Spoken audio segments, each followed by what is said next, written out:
एक समय की बात है, एक शहर में एक व्यक्ति रहता था जिसका नाम रमेश था। वह कपड़ों का व्यापार करता था और कभी कभी उसे कपड़ों का व्यापार करने के लिए दूर शहर भी जाना पड़ता था, जहाँ उसे कई दिनों का वक्त भी लग जाता था। रमेश की 2 पत्नियां थी। किसी कारणवश उसे 2 विवाह करने पड़े। रमेश की पहली पत्नी का नाम रोमा और दूसरी पत्नी का नाम मैरी था। रोमा बहुत ही सीधी सादी और पारिवारिक महिला थी, जबकि मैरी बहुत ही घमंडी थी। मैरी को अपनी सुंदरता पर बहुत घमंड था, जिसके कारण वह खुद को रोमा से अच्छा मानती थी। मैरी के खूबसूरत होने के कारण रमेश मैरी को ज्यादा प्यार करता था, लेकिन रोमा को इस बात से कोई दिक्कत नहीं थी।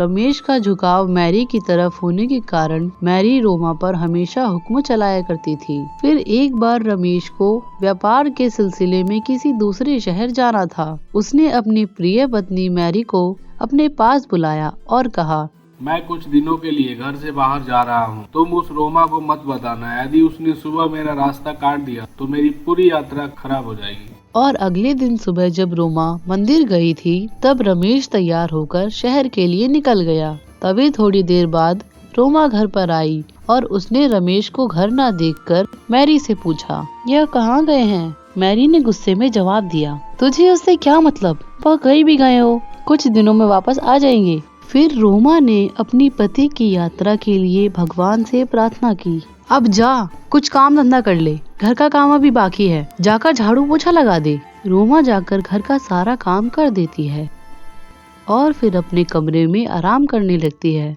तभी उसके कमरे में मैरी आती है और उससे कहती है, खाना कौन तेरा बाप बनाएगा जो तू यहाँ पर आराम कर रही है? इस बात का थोड़ा सा रोमा को बुरा लगता है और रोमा कहती है, तुम्हें जो कुछ कहना है मुझे कह दो, लेकिन मेरे माँ बाप के बारे में कुछ मत कहो। मुझसे जुबान लड़ाती है कमीनी, तुझे तो मैं अभी बताती हूँ। फिर उसके बाद मैरी और रोमा में झगड़ा हो जाता है और थोड़ी बहुत कहा सुनी हो जाती है। फिर मैरी उसको खूब बुरा भला कहती है और रोमा को घर से बाहर निकाल देती है। घर से निकलने के बाद रोमा जंगल की ओर चल देती है। वहाँ उसे सबसे पहले एक पेड़ दिखाई देता है, जिसके आसपास बहुत ही कूड़ा कचरा था। रोमा ने वहाँ से उस कचरे को साफ किया और आगे चल पड़ी। थोड़ी दूर आगे चलने के बाद रोमा को एक पेड़ मिलता है। वह पेड़ फलों के बोझ से एक तरफ झुक गया था। रोमा ने पेड़ को एक लकड़ी का सहारा दिया और वह पेड़ सही से खड़ा हो गया। फिर रोमा थोड़ी और आगे बढ़ती है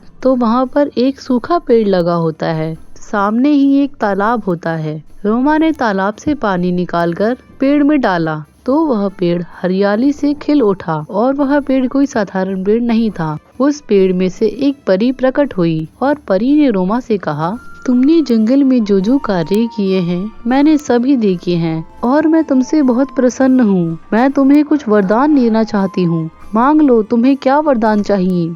मुझे कुछ नहीं चाहिए परी रानी। अच्छा तो तुम एक काम करो, जाओ उस तालाब में डुबकी लगाओ, तुम्हारी सारी परेशानियां दूर हो जाएंगी। उसके बाद रोमा तालाब में चली गई और एक ही डुबकी लगाई। उस डुबकी में रोमा की पूरी काया पलट हो गई। उसका रूप बहुत ही सुंदर बन गया था। फिर वह वापस परी के पास आई और कहा, परी रानी, मुझे यह रूप देने के लिए तुम्हारा बहुत बहुत धन्यवाद। उसके बाद रोमा अपने घर की तरफ चली जाती है। रोमा के मन में कोई खोट नहीं था और उसने जाकर यह बात मैरी को भी बता दी। मैरी ने सोचा कि यदि मैं उस तालाब में डुबकी लगाऊंगी तो मैं भी और अधिक सुंदर हो जाऊंगी।